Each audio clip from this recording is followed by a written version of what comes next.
Galera, ele foi o primeiro, o rei inaugural do maior palco de fisiculturismo. E mesmo assim, o esporte quase o deixou para trás. Como assim?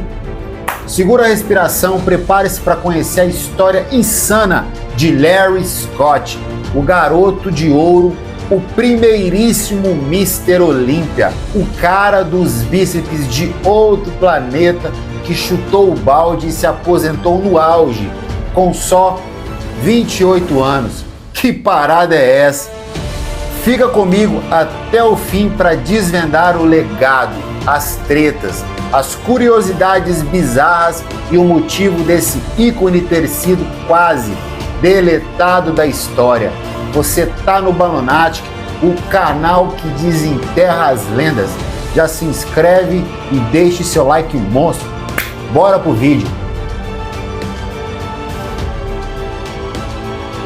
Imagina só, Blackfoot, Idaho, fim dos anos 30, poeira, cidade pequena, aquele clima de interiorzão americano. É nesse cenário que em 1938 nasce Larry G. Scott, filho de um mecânico, um moleque comum, só que com um pequeno detalhe: o cara era um graveto, sério. Na adolescência, Larry batia a uns 54 quilos, distribuídos num chassi de 1,70 m. Ombros estreitos, braço fino, o típico antes de qualquer propaganda de suplemento fajuto. Ele mesmo se descrevia como tendo uma estrutura naturalmente pequena, frustrante para um adolescente, né? Mas aí, aos 16 anos, o destino dá aquela piscadela. Bum! Ele tropeça numa revista de bodybuilding, aquelas fotos de caras gigantes, músculos saltando. Aquilo foi tipo encontrar o mapa do tesouro pro Larry, uma rota de fuga daquele corpo franzino. A cabeça do moleque explodiu. Começou a treinar ali mesmo, no improviso, com o que tinha. Aquela faísca virou fogo, depois incêndio. Uma obsessão silenciosa começou a crescer naquele garoto quieto de Idaho. E não é que o graveto tinha lenha para queimar? 4 anos depois, com 20 anos na conta, ele sobe no palco e pá! Mr. Idaho 1959. A primeira medalha, o primeiro gostinho de glória. Aquele moleque magrelo tava mostrando as garras. Quem diria, hein? Quem olhasse para aquele pivete anos antes apostaria 1 centavo furado que ele ia um dia mudar o shape do fisiculturismo para sempre?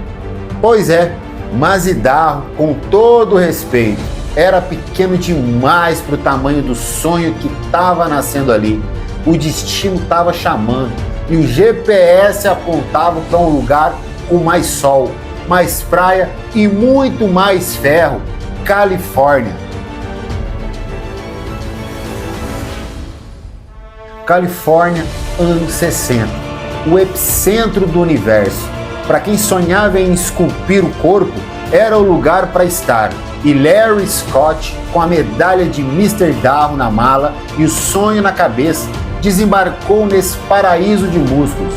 Mas não era só chegar e brilhar. A concorrência era brutal. Ele precisava de um guia, um mestre, e ele encontrou ninguém menos que Vince Gironda, o Iron Guru. Gironda não era um treinador comum, era um cientista louco do músculo. Métodos diferentões, exercícios que ninguém mais fazia. Uma filosofia única. Ele olhou para o Larry, viu aquele potencial bruto escondido nos ombros estreitos e disse: "Cola comigo, garoto." E o Larry colou, mergulhou de cabeça. Treino 6 dias por semana, sem falhar. Dizem as más línguas e as boas, nesse caso, né, que o cara treinou até na noite de núpcias. Dá para acreditar na obsessão? A Califórnia virou a forja e Gironda o mestre ferreiro, martelando e moldando aquele aço bruto de Idaho, O resultado? Começou a aparecer rápido, um atrás do outro. O nome Larry Scott começou a ecoar. E não era só pelos músculos, o cara tinha carisma. Mesmo sendo tímido, quieto, ele irradiava uma parada diferente. Nascia ali o The Golden Boy, o garoto de ouro. Aquele visual genro que a sogra pediu a Deus, tá ligado? Loiro, cortesia do cabeleireiro das estrelas, Jerry Sabrin. Sim, aquele que teve um fim trágico com a família Manson. Bizarro, né? Sorriso fácil, físico estético, a Larry Fever tomou conta. Era o pacote completo. A dieta? Pesada, muita carne, queijo, ovos e, claro, os suplementos proteicos da época.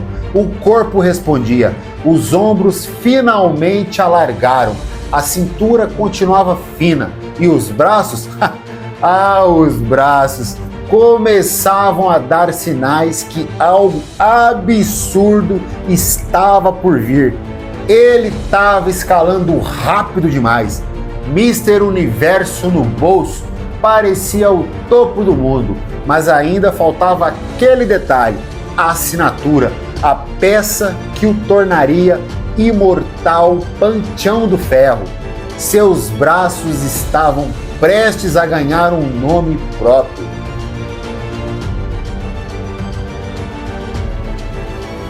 Olha bem para esses braços, sério, dá um pause se precisar. São considerados por muitos os melhores bíceps de todos os tempos. Mas tinha um problema, entre aspas gigantes aqui. Os bíceps de Larry eram naturalmente longos. Isso dificultava criar aquele pico, aquela montanha no meio do braço que todo marombeiro sonha. E aí entra o mestre Gironda de novo. O cara era um gênio, não tem jeito. Ele olhou para o problema do Larry e pensou, preciso isolar essa bagaça. E ele desenterrou ou aperfeiçoou. A história é meio nebulosa. Um equipamento que mudaria o jogo. O banco inclinado, o famoso Prancher Bench. A ideia era simples e genial. Apoiar o braço na almofada inclinada travava o ombro e eliminava qualquer roubo. O bíceps ficava ali, sozinho, exposto, sem ter para onde correr. Era só ele, o peso e isolamento total. Larry se agarrou nesse exercício como um náufrago em boia. Ele percebeu que aquilo atacava justamente a parte inferior do bíceps e ajudava a empurrar o músculo para cima, criando o tal pico que ele tanto buscava. Ele fazia séries e mais séries, com uma forma impecável, sentindo cada fibra gritar. E o resultado, meu amigo? 20 polegadas, 50 centímetros de circunferência. Uma aberração para a época. Os braços dele viraram a marca registrada, a coisa mais comentada do fisiculturismo. O exercício ficou tão associado a ele, mas tão associado, que o Prancher Curl original começou a ser chamado pelo apelido Rosca Scott, Scott Curl. O nome pegou e nunca mais largou. E aí eu te pergunto, você já fez Rosca Scott na academia hoje? Ou ontem? Semana passada? Pois é, toda vez que você senta naquele banquinho, você tá mesmo, sem saber, homenageando esse cara aqui. Que doideira, né? O impacto foi tão brutal que até novato Arnold Schwarzenegger, quando chegou na Califa e foi treinar na Vince's Gym, ficou de cara com os braços do Scott e aprendeu as variações do exercício para tentar chegar perto. O próprio Arnold admitiu a influência. Com os braços mais lendários do planeta e uma coleção de títulos na estante, só faltava uma coisa, a joia da coroa, o Olímpico. Joe Weider estava criando um novo campeonato, o maior de todos, e o palco estava montado para o primeiro Mr. Olímpia.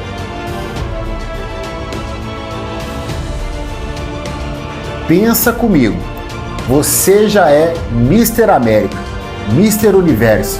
O que mais falta?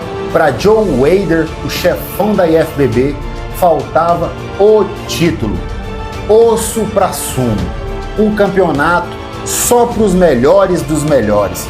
Os campeões dos campeões. E assim, em 1965, nasceu o Mr. Olímpia. O palco? Brooklyn Academy of Music, Nova York. A nata do fisiculturismo reunida.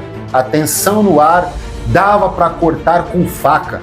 E lá estava ele, Larry Scott, o Golden Boy, o favorito, mas com a pressão de ser o primeiro.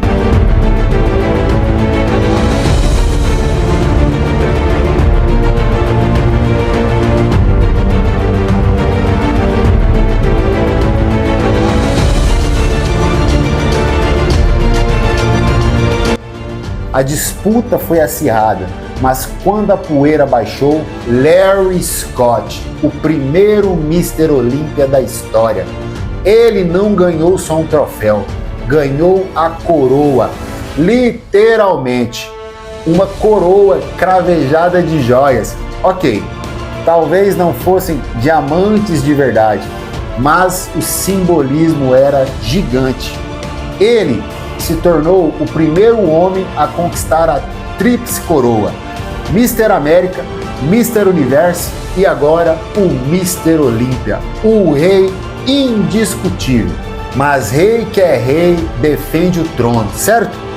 1966, mesmo palco, mesma tensão e Larry Scott de novo, bicampeão. Dessa vez levou para casa um cheque de $1.000. Parece pouco hoje, mas na época era uma grana preta.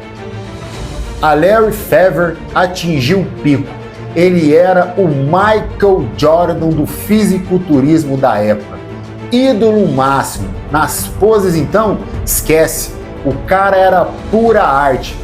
Concentração absurda, cada músculo controlado. Um carisma que hipnotizava a plateia. E o maluco era tão perfeccionista que até usava chinelos nos bastidores para manter a sola do pé limpinha para o palco. Nível de detalhe. 2 títulos de Mr. Olímpia invencível, no topo absoluto do mundo. Fama, dinheiro jorrando, adoração dos fãs, um cenário perfeito para um reinado longo e glorioso, certo? Certo?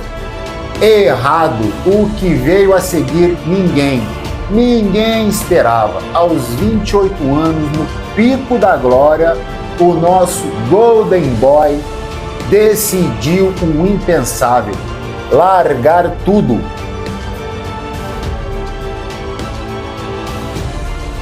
Imagina a cena, você acabou de ser bicampeão do mundo, é o cara mais famoso do esporte, tá ganhando bem, e aí você vira e fala: galera, valeu, falou, tô fora.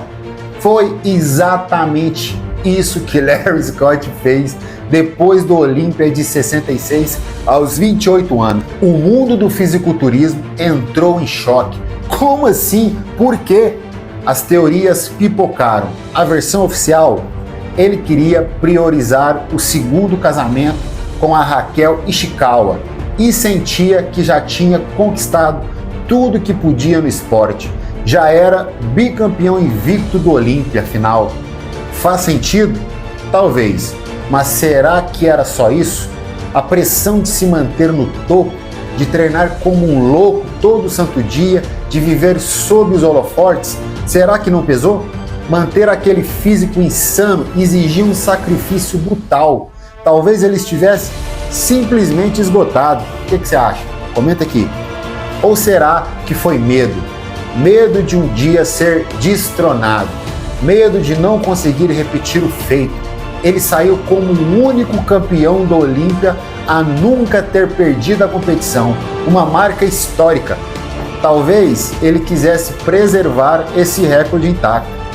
Nunca saberemos 100% o que se passava na cabeça do Golden Boy naquele momento. mas a decisão foi tomada. Ele pendurou a sunga de competição, saiu dos holofortes e deixou um vácuo gigantesco no esporte. E aí fica a pergunta: você largaria tudo no auge da sua carreira no topo do mundo? Coragem, loucura, sabedoria? O debate continua até hoje. Ele sumiu do mapa competitivo, mas a lenda continuava viva na memória dos fãs e nas páginas das revistas. Até que, 13 longos anos depois, aquela coceira familiar voltou a incomodar. Será que o Golden Boy ainda tinha um último brilho de ouro para mostrar? 13 anos. Pensa nisso. Uma eternidade no mundo do fisiculturismo. Enquanto Larry Scott vivia sua vida pacata em Utah, cuidando dos negócios, sim, ele montou a Larry Scott Fitness and Nutrition, vendendo equipamentos e suplementos, curtindo a família. O esporte que ele ajudou a criar tinha se transformado completamente. Os físicos eram outros. Frank Zane reinava com sua estética apurada. Outros gigantes como Mike Mentzer e Robbie Robson estavam na área. O jogo era outro. E aí, em 1979, aos 41 anos, Larry Scott decide voltar. Sim, o Golden Boy queria sentir o gostinho dos palcos de novo. A notícia agitou o meio. Claro, a lenda estava de volta. Ele subiu no palco em duas competições, a Canadá Diamond Pro Cup e o Grand Prix Vancouver. A expectativa era alta, mas o resultado foi um balde de água fria. Nono lugar em uma, nem classificado na outra. Out! A realidade bateu forte. O físico dele, embora respeitável para um cara de 41 anos fora de forma por tanto tempo, simplesmente não se comparava aos monstros da nova geração. O tempo, meus amigos, é implacável. Muitos consideraram o retorno mal aconselhado, uma tentativa de reviver uma glória que já tinha passado. Foi um momento meio melancólico, ver o rei tentando reconquistar um trono que já não era mais dele. Em 1980, ele pendurou a sunga de vez, sem alarde. Aquele retorno amargo serviu para mostrar que, às vezes, é melhor deixar a lenda descansar em paz. A volta dos palcos pode não ter sido o conto de fadas que ele, ou talvez os fãs, esperavam, mas o legado de Larry Scott, esse, muito além de um troféu, a mais ou menos, o que ele realmente deixou para o esporte. Então, qual é a real? Qual o tamanho do impacto de Larry Scott no universo de ferro? Gigantesco. Primeiro, ele foi pioneiro, o cara que abriu a porta do Mr. Olímpio, o primeiro rei. Só isso já coloca num pedestal. Segundo, os braços. Ele não só construiu os bíceps mais famosos da sua era, como popularizou o exercício que se tornou sinônimo no nome dele, a rosca Scott. Quantos milhões de bíceps foram construídos nesse banco mundo afora por causa dele? Incontável. Ele ajudou a tirar o fisiculturismo de um nicho e a jogar luz sobre ele. Com sua imagem de bom moço, seu carisma, ele atraiu uma nova legião de fãs e praticantes. A Larry Fever foi real e ajudou a bombar o esporte. Fora dos palcos, ele também deixou sua marca, virou empresário, criou sua própria linha de equipamentos e suplementos, continuou vivendo do e para o esporte que amava, lá em Utah. Mas a vida não é só músculo e glória, né? Larry também enfrentou seus dramas. Era um homem de fé, mormon devoto, pai de 5 filhos e teve que encarar a dor inimaginável de perder 2 deles tragicamente. Derek no acidente de moto em 92 e Michael no ano seguinte, em 93. O reconhecimento oficial veio um pouco tarde, talvez. Em 1999, ele finalmente entrou para o Hall da Fama da IFBB. Uma honra merecida, sem dúvida. Nos últimos anos, a batalha foi outra. Larry Scott enfrentou o Alzheimer, essa doença cruel que apaga memórias, até mesmo as de um campeão. Ele nos deixou em 8 de março de 2014, aos 75 anos, em sua casa, em Salt Lake City. Então, como a gente lembra do Larry Scott? O inovador que popularizou o exercício icônico? O campeão invicto do Olímpia? O Golden Boy carismático? Ou o homem por trás dos músculos, com suas vitórias, suas dores, sua fé? Talvez ele seja tudo isso, um pacote complexo, uma lenda com camadas. Mas uma coisa é certa, ele foi o primeiro e abriu um caminho que muitos seguiram. Larry Scott, o garoto de ouro de Idaho, o primeiro rei do Olímpia, o arquiteto daqueles braços que pareciam esculpidos por deuses. Ele pode não ter tido o reinado mais longo, nem aquele retorno triunfal de filme, mas o impacto dele, parceiro, esse ecoa até hoje, em cada rosca Scott feita numa academia qualquer, em cada fã que se inspira na história do garoto magrelo que virou lenda. Ele foi a faísca, o pioneiro que acendeu a tocha. E aí, curtiu desvendar a história completa e sem filtro do Larry Scott? Se você, assim como a gente aqui do Balonati, é alucinado por as histórias de gigantes do esporte, superação que arrepia e aquela dose cavalar de motivação para esmagar no teu treino amanhã, já crava o dedo no like, mostra pra gente que você chegou até aqui e o mais importante, se inscreve no canal. Não mosca não! Toda semana tem vídeo novo desenterrando lendas, contando histórias que ninguém te conta e trazendo aquela energia monstra para você buscar a sua melhor versão. E ó, segue também a gente lá no Insta e no TikTok. É Charles Xavier _7 em tudo. Conteúdo exclusivo e bastidores rolando por lá. Valeu pela força, galera. Tamo junto nessa jornada. Até a próxima lenda.